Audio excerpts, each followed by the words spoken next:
2021. Joining us today is Toronto Mayor John Tory, and here for questions is Toronto's Medical Officer of Health, Dr. Eileen Davila, and Toronto Fire Chief and the General Manager of the Office of Emergency Management, Matthew Pegg. Mayor Tory. Well, Brad, thank you and good afternoon. And I am very pleased to be joined by Dr. Davila and by Chief Pegg. We've been operating very much as a team. My message today on behalf of our team Toronto, is very simple. Please get vaccinated. The city and its healthcare partners have so far administered 436,443 doses of vaccine. So that's 436,443 shots in arms so far. But we have a long way to go, and we are in a marathon race between the virus and vaccines. It is one that the vaccines must win, and key to that is your willingness to sign up now to get vaccinated. As a city, we have put more shots in arms than any other city in Ontario, and we aren't going to stop until everyone that wants a vaccine gets one. We are continuing to ramp up our clinics' capacity as more vaccine is made available by the Government of Canada. We are vaccinating thousands of people a day in the city, but we now have the capacity for more, and we need you to use that capacity. For example, at our original 3 clinics, we were previously able to vaccinate 1,350 people per day. Starting Monday, we will be able to vaccinate 6,300 people per day at our city-operated clinics. As we announced earlier today, we have almost 30,000 appointments available over the coming week for people to get vaccinated. We need you to sign up to use those appointments, and it will be good for you and for your family and for your friends. And the information is here in front of me as to how you can sign up. I'll repeat it in just a moment, but it is, from everything we've heard, whether you do it on your own or whether you get some help, it is simple to do by telephone or online, and we need people to sign up. We need people to get vaccinated. The sooner we are all vaccinated, the sooner this pandemic will be over. And that's why we're pushing so hard today to encourage people who are eligible to get vaccinated right now. Don't wait.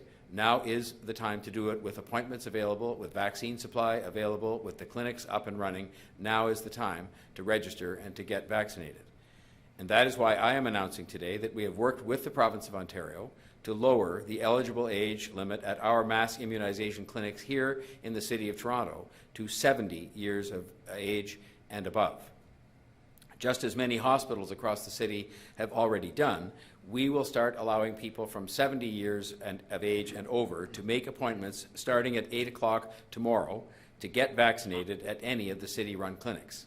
So starting at 8 o'clock on Saturday, anybody 70 years of age or over can make an appointment by going to the website indicated here or using the phone number indicated in front of me to make an appointment to register to get vaccinated. This is a significant move, and we are confident it will lead to more people signing up, just as we have seen when we've lowered the age previously. This means that starting this weekend, people born in 1951 or earlier can now get vaccinated at the city clinics, which as of Monday will be 6 in number. And our work to vaccinate people 75 plus and 80 plus will also continue. And we're sparing absolutely no effort whatsoever to make sure that we get those people to get registered and to get vaccinated. We announced earlier this week a number of measures in that regard. So I encourage all Toronto residents who are eligible to get registered and get vaccinated as soon as possible. And I strongly encourage everyone who knows someone who is eligible to be vaccinated. Starting Saturday, it will be 70 plus. Even today, it is 75 plus. You can encourage those people to register. Help them to register if they need any help, but encourage them to register and get vaccinated. Help them to book an appointment to get this done. We have vaccine doses. We have clinics that are open and operating, with 2 more opening on Monday. They are easy and convenient to use. So please go to toronto.ca/COVID-19 and click on the big blue button at the top of the page that says Book a Vaccine. Or call the provincial call centre at 1-888-999-6488. That's 1-888-999-6488. You can also see it here. We are at a crucial time in our city's fight against this virus. So many people have sacrificed so much over the past year. We see the cases of variants ramping up, and we see the troubling numbers. But we're also at a day when we have vaccine supply. Supply we've been waiting for, but we have the supply. We have the clinics ramping up and up and up, and we have a united effort across the entire city with Toronto Public Health, all of our hospital partners, our community healthcare partners, Ontario Health, and pharmacies, all working together to get people vaccinated. We need you to respond now. This is the largest vaccination effort in the history of our city. It's absolutely unprecedented. We have already vaccinated more than 436, or administered 436,000 doses. The vaccine is our best weapon against COVID-19 and against the third wave, so-called third wave. But we need people to get vaccinated. So again, if you are eligible, please sign up. That is your most useful contribution that you can make on the front lines, not in months or in weeks, but now. This is a battle that we must win, and it is a battle that we will win. But we need your help signing up and persuading others and helping others to sign up, and we need that help now. Thank you in advance for your anticipated support, and we're able to answer your questions as you wish. Thank you, Mayor Tory. First question will go to Beatrice Vyman from CP24. Just a reminder to please unmute yourself. Beatrice. Good afternoon, Mayor or Dr. Davila. I'm happy to have either of you answer this. What do you think is going on? Clearly, like you said, we've got the vaccine supply, we've got the clinics up and running. People now know how to register online or by phone. So what's preventing people essentially from getting their butts into the seats of these clinics to get vaccinated? I think it will help us a lot when we have a bigger promotional campaign going on, which I understand is going to start on the part of the province next week. We've undertaken a big expansion to our clinics, both in terms of the number of clinics and in terms of their capacity. And so in that sense, people aren't necessarily aware of the increase in capacity, which was following an increase in the supply that was committed to us. But I think a lot of this just has to do with psychology that many of us are familiar with, that what we see each time that we come and talk with people about this is a spike up for a few days and then it tails off again. And I think that people are waiting for a variety of different reasons. Some people told researchers in the beginning they would wait just to see what happened and that sort of thing. And I think what we have to do now is just make available to people the capacity, which we have done, make available that information to them so they know there is the capacity there for next week, and continue to adapt and make the efforts that we're making specifically, for example, with the over 80 populations, which we continue to do. We are looking at all kinds of things that are presently underway to reach out through various lists like the Wheel-Trans customers, the Toronto Community Housing residents who are seniors and where we know their age range, to make sure that effort continues as well. But our job is to keep these clinics going and to keep every appointment booked and make sure we get as many vaccinations as possible. Now, if there may be a more adept medical explanation or psychological explanation that the doctor can offer, and I'll offer her the chance to do so.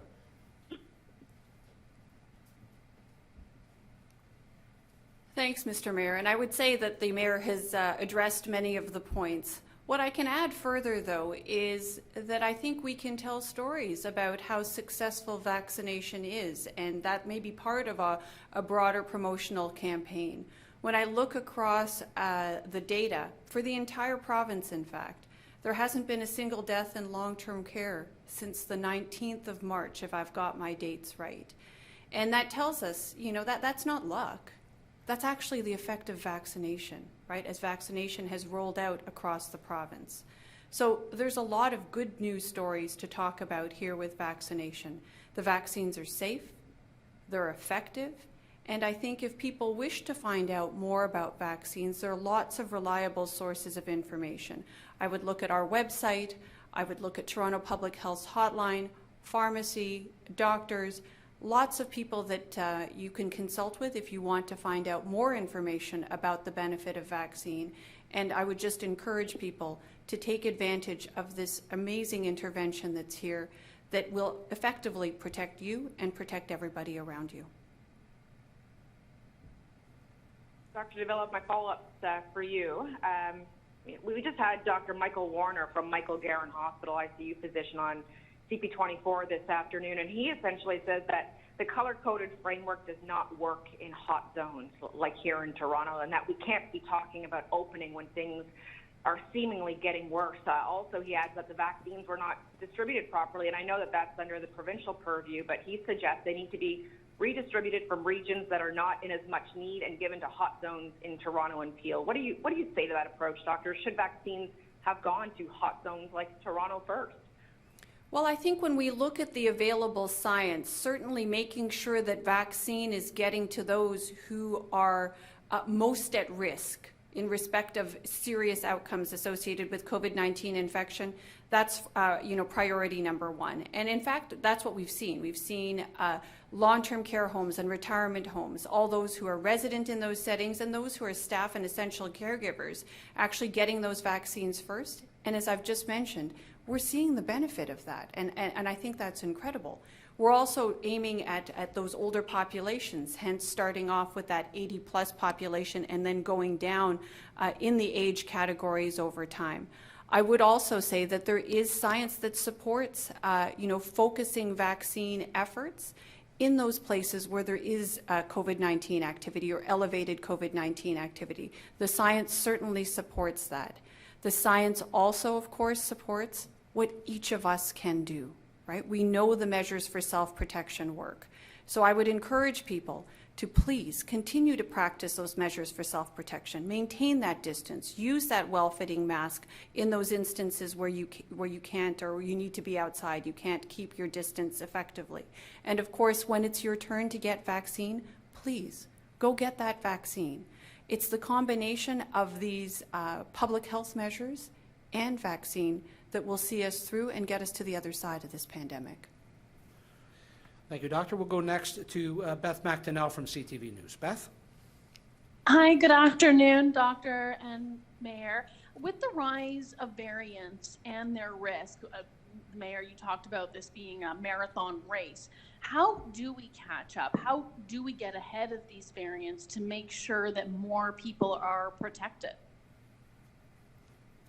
So why don't I start off and then I'll give the Mayor a chance to add anything further. And I think what you're hearing the Mayor describe as the many actions that we're undertaking as a city are exactly the kinds of things that are needed in order to ensure that vaccines are being distributed effectively and in a timely fashion so that we can actually offer that effective protection to as many people as possible as quickly as possible. So certainly we know that having a broad range of clinic opportunities, mass immunization clinics, clinics in hospitals in many different locations, and having several different access points, whether we're talking about pharmacy or primary care or mass immunization clinics run by the city. These are the, having a wide variety of options available is certainly part and parcel of getting as many vaccines out there as quickly as possible.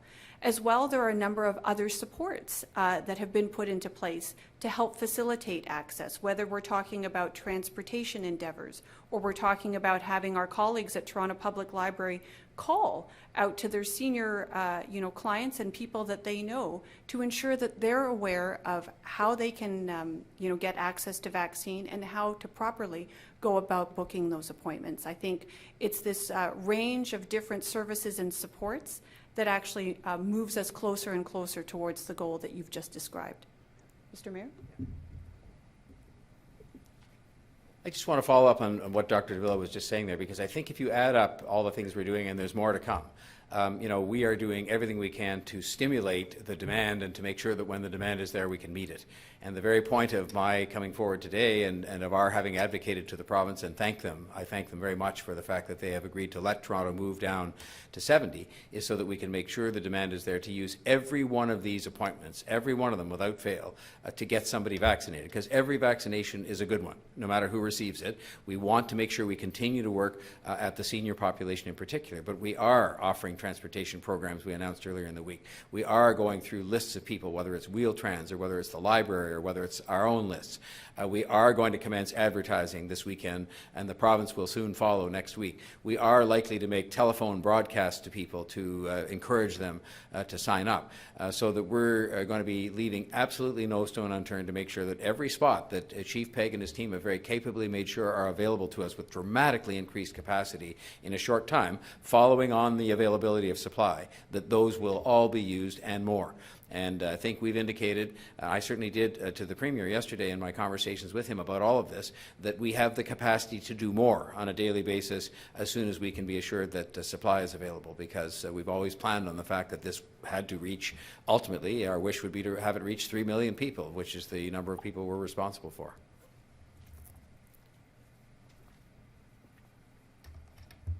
Follow-up, Beth? Thank you. When it comes to city-run clinics, can we expand the hours? Would this make it more accessible, allow more people to sign up?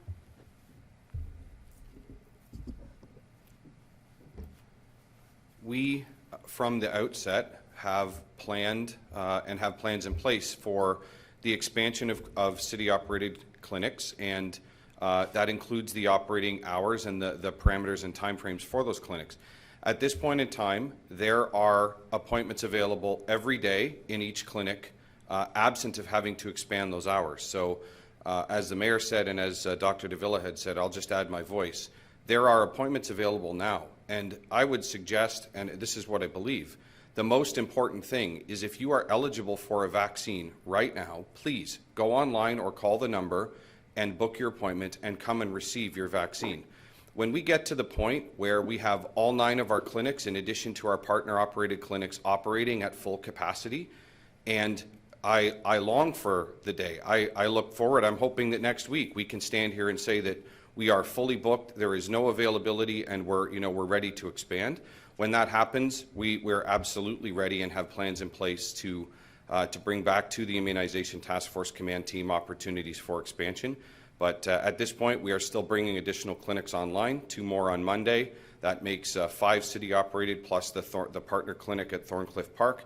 With very, very short order, we'll be in a position of 9 city-operated clinics plus the partner clinics. So once we're there, if the demand continues to drive additional hours, I would be very, very pleased to take it to Mayor Tory and our command team for consideration for expansion.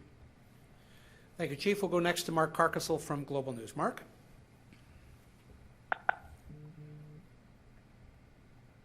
Stop to unmute yourself, Mark.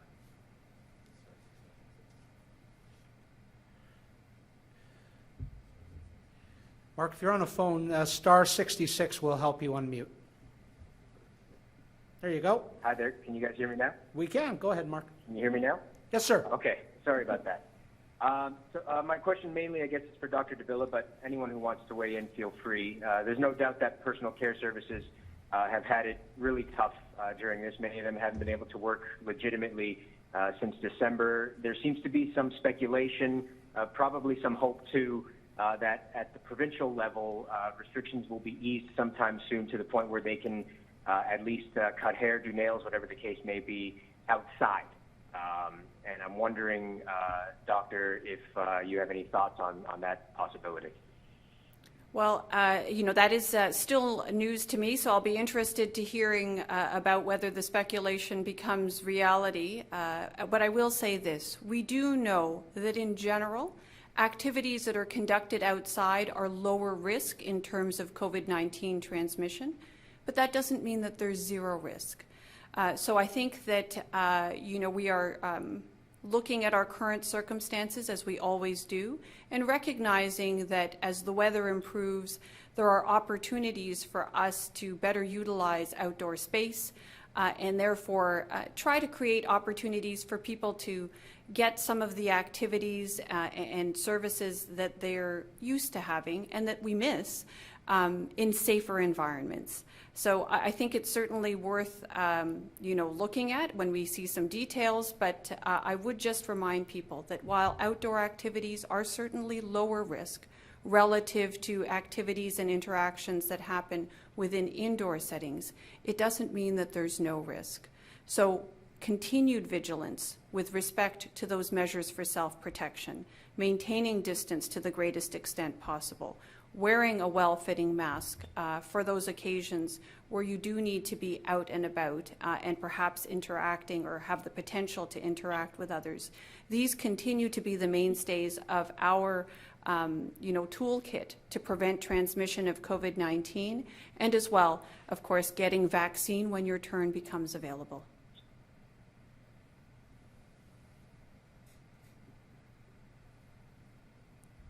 you have a follow-up, Mark?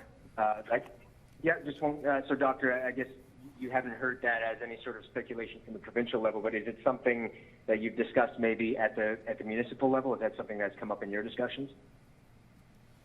You know, at the municipal level, and I know the mayor will echo this, we're constantly talking about what opportunities there are on the go forward. And you've probably heard me say this at previous press conferences, that, you know, as we start to, you know, implement vaccine and get vaccine further deployed and start to imagine life after the pandemic, or as we get closer and closer to that end, it is, I think, really important that we all engage in these discussions around how do you effect as safe a possible reopening for all services and all activities, so that we can start to restore, you know, the various activities and services and businesses and the, you know, all the different aspects of life in the city. So this is the kind of conversation that we have, you know, on a daily basis. Of course, right now there's a lot of emphasis on the vaccination efforts and that which is happening in our mass immunization clinics.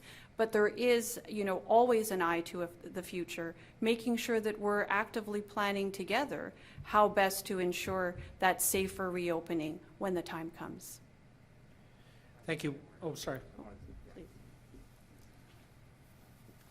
Just further to what Dr. Davila said, I gather there may be some announcements the province is in the midst of making at this moment that indicates some degree of flexibility on some of these things. But again, our watchword has been on discussions we do indeed have every single day has been caution with regard to this, because of the numbers that we see and because of the threat posed by the variances. But as well, it is equally important that we emphasize the message we're emphasizing today, which is for people to get vaccinated.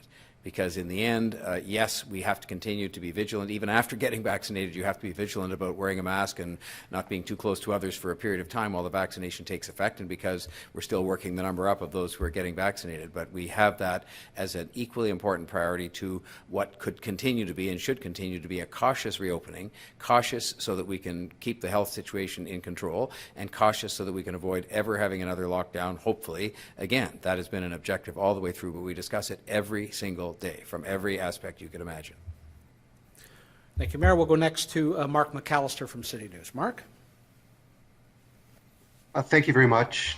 Mayor, while you're at the podium, if you would, this has a sense of urgency, your message today. It's not just a, hey, we've got more appointments available, everybody sign up, please. It's something's wrong. Can you further that thought and why the sense of urgency? Is there a hesitancy out there within the population of Toronto or within this specific demographic? It's interesting. I saw research from the beginning that said half the people were kind of, very much accepting of the fact they would go right away to have their vaccine. Very few questions asked. And there were another large group of people who said they would want to wait and see and observe various things, whatever it might be. And I think that plus the fact that we were limited in our capacity at the beginning by the lack of supply, and I think now we have to address those two things and say, okay, time has passed. We've had great success stories like the one outlined by Dr. Davila with respect to long-term care. And so I think the evidence is there that this is a safe, very helpful, relatively simple process to go through. The call center and the provincial scheduling system have worked very well. The clinics have worked very well, and I think it's more a matter to make people aware of the fact that we have substantially ramped up our capacity because we now have new supply, and that the ramping up in that capacity has to be accompanied by people responding to that and coming forward and saying it's time. And it's time for themselves, it's time for their neighbors and their family, and it's time for the overall war effort we have going on here, because this is a war on this virus and a war on these variants, and it's a war we're going to win. But it's one that we have to keep at, and we have to keep at both sides of it, the public health guidance and the safe and cautious reopening of the city, but also a very aggressive effort to make sure people know that there are these spots available and that they should step forward, hopefully, and get themselves vaccinated now, as opposed to waiting for some supposedly better time. There won't be a better time than now. There is no better time than now.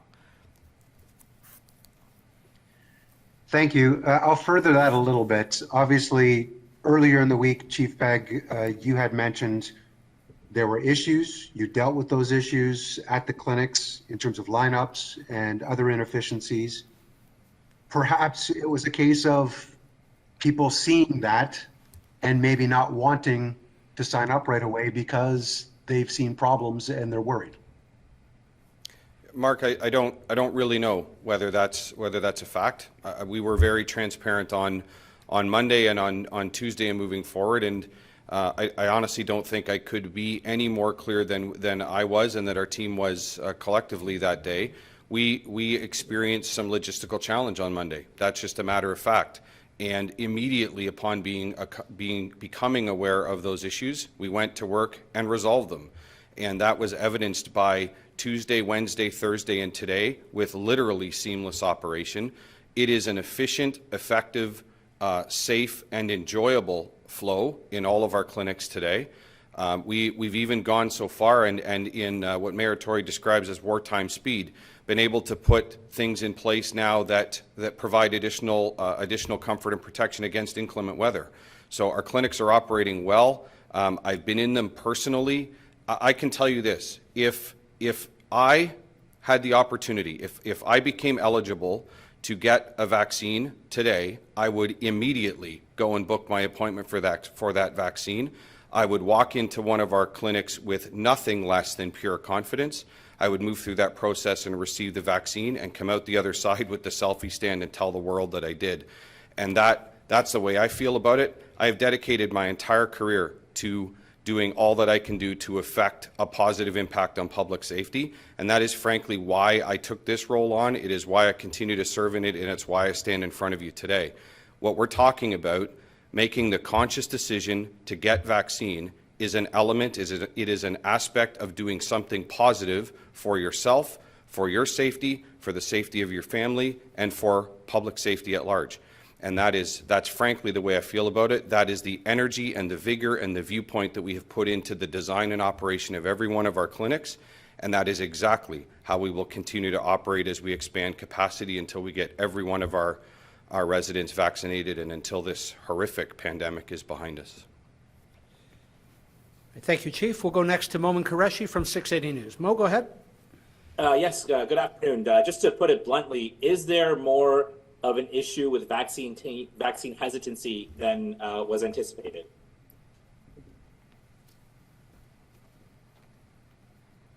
So, Momin, I would say I don't believe that that's the case. I think what we have is, an excellent program here, as you've just heard from the Chief. We have vaccines, which are a miracle of modern science. I continue to be amazed by how quickly we were able to bring effective vaccines as a scientific community to market, and so that people are actually able to use these products, and we're seeing remarkable effects.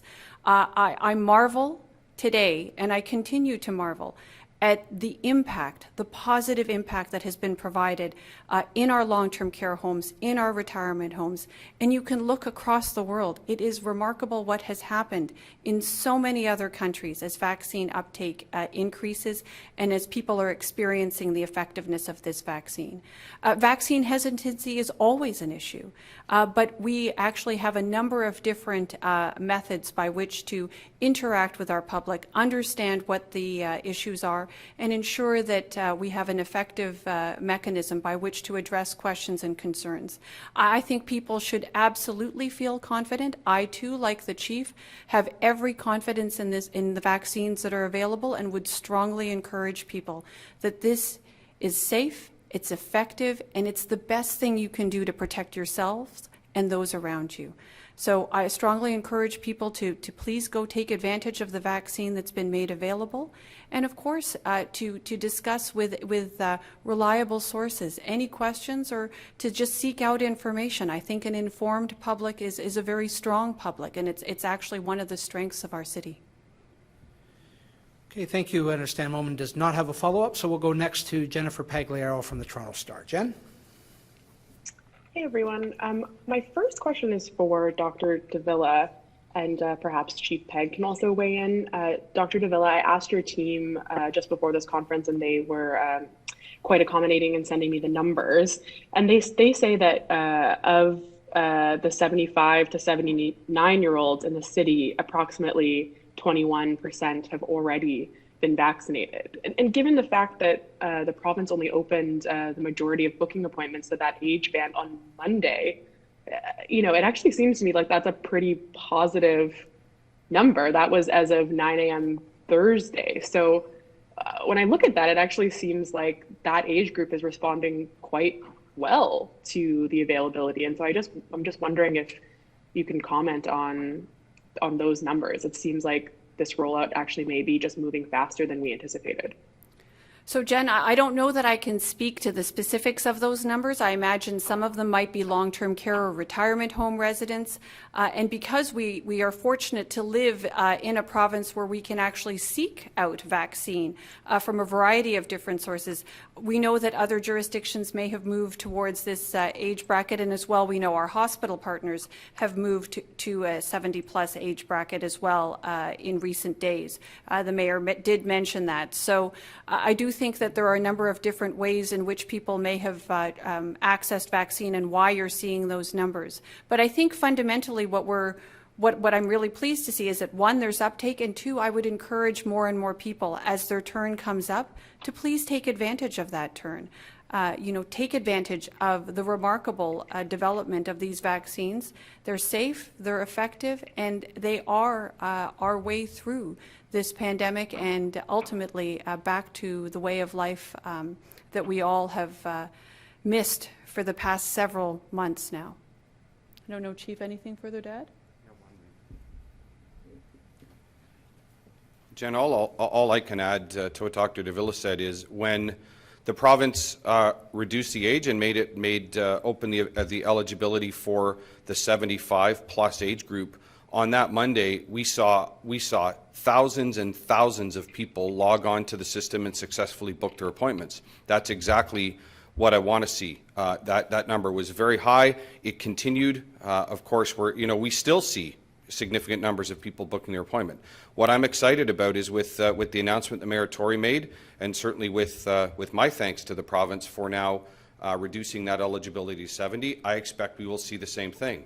I would expect that we'll see another very considerable number of people booking their appointments, and that's exactly what we want to see. My goal, the goal that all of us share, is that we can fill every available vaccine appointment in every one of our city-operated and partner clinics on a go-forward basis until we have this behind us. So I look forward to watching what those registration numbers will be tomorrow.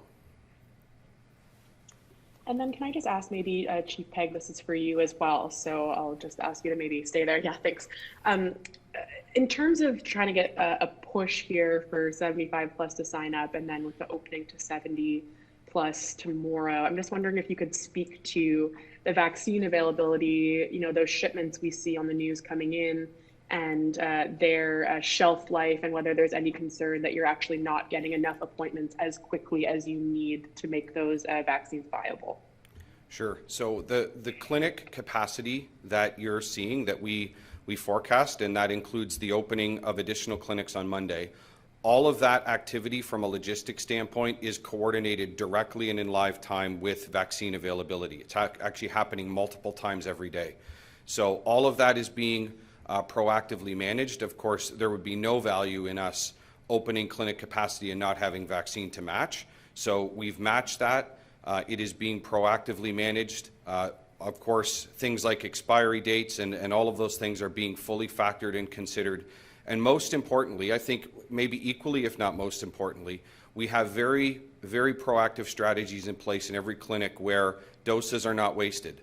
So there is an administration plan, there is an active vaccine management plan that is happening by the clinicians, at the hands of the clinicians in every clinic, making sure that A, we are delivering as absolute many doses as we can based on appointments, and that no doses are going to waste.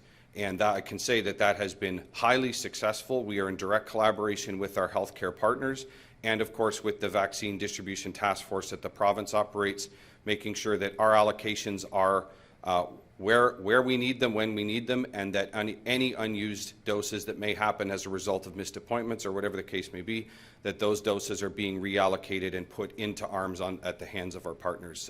It's actually a well-orchestrated machine. It's a big machine to operate. We have some fantastic people that are managing that very, very well, and I just continue to be impressed with how well that has gone, and we look forward to continuing to expand that. Thank you, Chief. We'll go next to Nick Boisvert from CBC News. Nick? Hi, thanks everyone. We've been hearing from some community health groups, other groups that work with seniors, about the fact that there's some elderly people, maybe 80 plus, who are perhaps avoiding some of the mass immunization clinics for a lack of comfort, maybe with going to some of them, and that they're waiting perhaps to get this through their family doctor or something else that they're a little more familiar with. Do you have a message to someone in that age range who's feeling that way? I will start, and perhaps my colleagues may wish to echo or add their own comments. What I can offer is this. I have had the privilege and the pleasure of being in our clinics when they're operating and literally having the opportunity to speak with residents over the age of 80 as they're coming into the clinic, as they move through, and as they go out. It has been having those conversations with some of our senior residents as they come out and have just been vaccinated. It is one of the most heartwarming experiences of my life.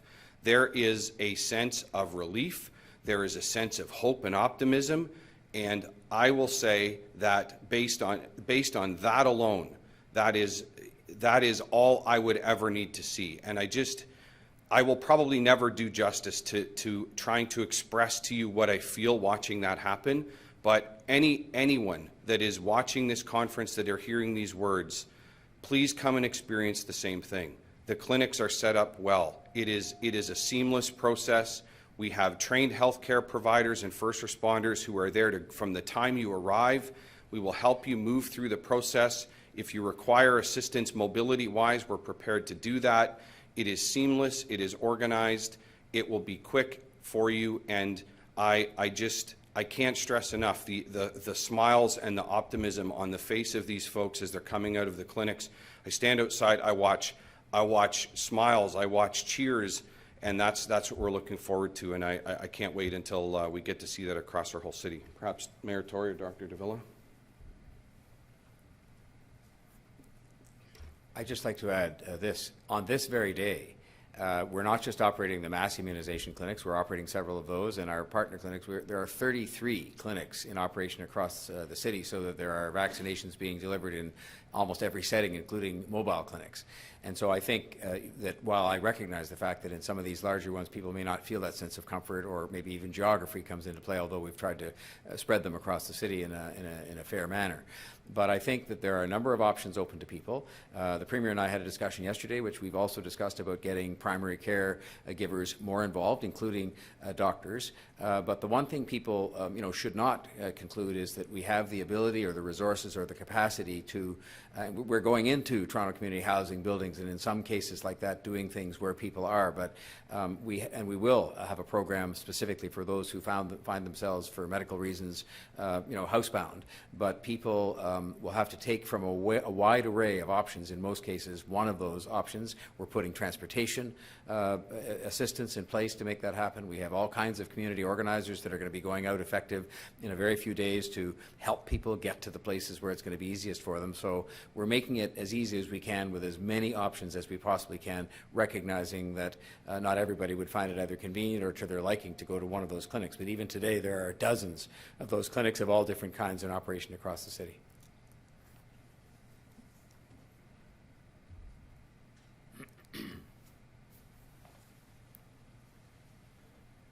You have a follow-up, Nick? Okay, yeah, sorry, I thought Dr. Davila was coming up there.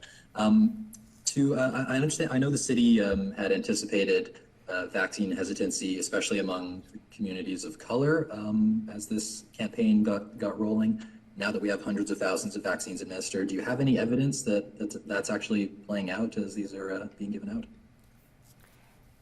I will start in terms of the success of the seminars that we had, and Dr. Davila will want to comment on the experience in the field, but before and after the seminars we had across the city, we asked people questions, and the attitude before was quite different than the attitude after, in that once you took the time, as you would do with any citizen, to go through the ins and outs of this and some of the scientific evidence and so on, and dispel some myths that might exist, and so on, people were much more positively inclined. And so that was a very positive lesson in terms of the impact that those seminars had on the hundreds of people who attended them, and maybe Dr. Davila would comment on what's happened in the field since then.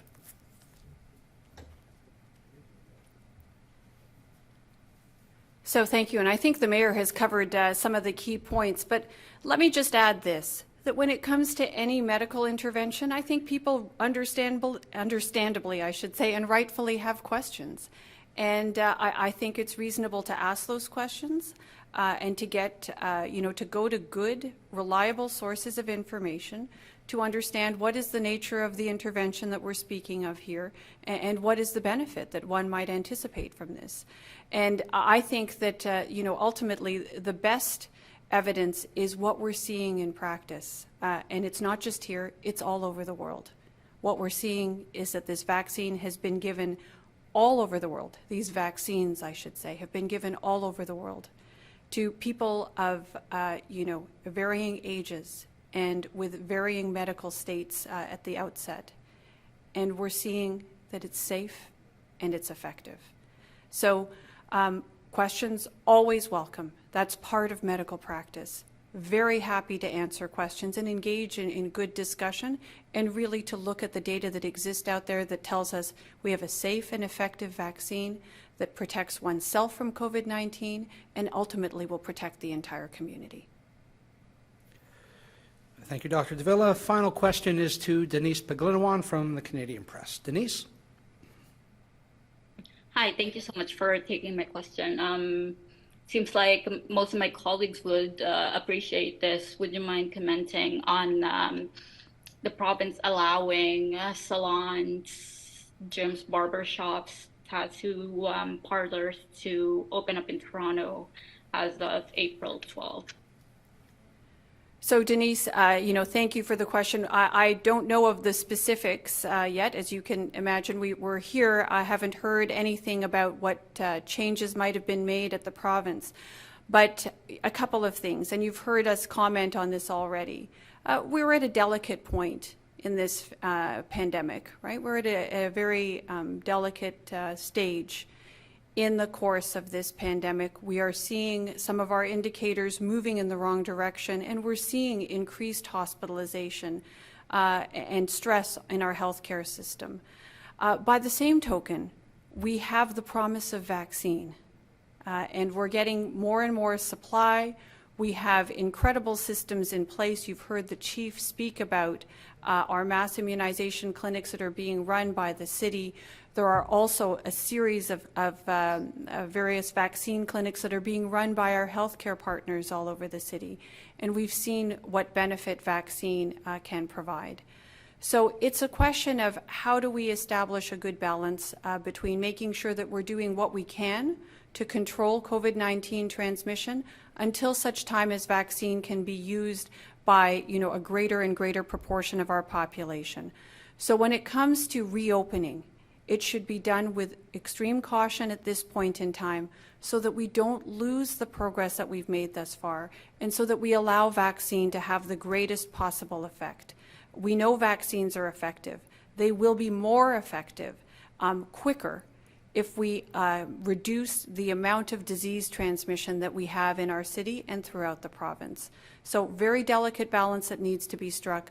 Constantly need to be monitoring our current situation on the ground, and that includes making sure that people are taking advantage of vaccine as soon as their turn comes up. Mayor Tory? Thank you, Dr. Davila. And One moment, Denise. Mayor Tory is just going to answer that as well. Dr. Davila didn't have the advantage of a scrawled piece of paper that I had that indicated what the province might have announced during that time. But if the information that we've been given is correct, I would simply say this. The outdoor fitness activities that will be more broadly permitted as of the 29th are things that we, in fact, had suggested might be appropriate in our discussions with the province last week. And with respect to kind of mid-April time for personal services, I think that evidences a degree of caution, which Dr. Davila just referred to, which continues to be appropriate in light of everything that is happening, as much as that may be disappointing to some, including me. So, but I think caution continues to be the watchword, and I think that continues to be what's applied in this case, as much as I know it causes difficulty for some. Thank you so much. And either Mayor Tory or Dr. Davila, is the upcoming reopening of personal care services, is that something you recommended, or do you agree with this?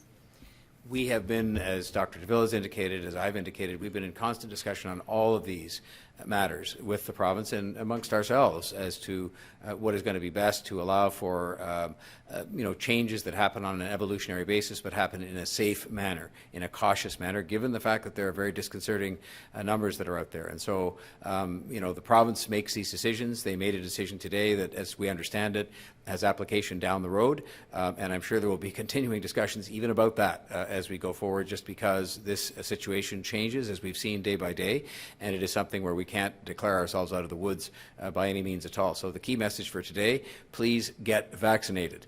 And please spend the time you might have spent doing something else getting vaccinated. There are appointments available. There is a phone number that's easily used if you don't want to do it online. You can also go online to toronto.ca/COVID-19 and get vaccinated. Appointments are available. There's no time like the present to get vaccinated, and that will provide you with protection, as well as providing members of your family and others you associate with protection. So please get vaccinated. Thank you.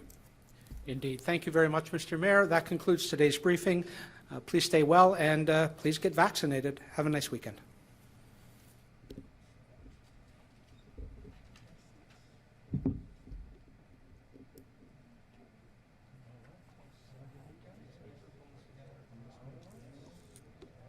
Thank you. Thank you. No problem. All right, for you.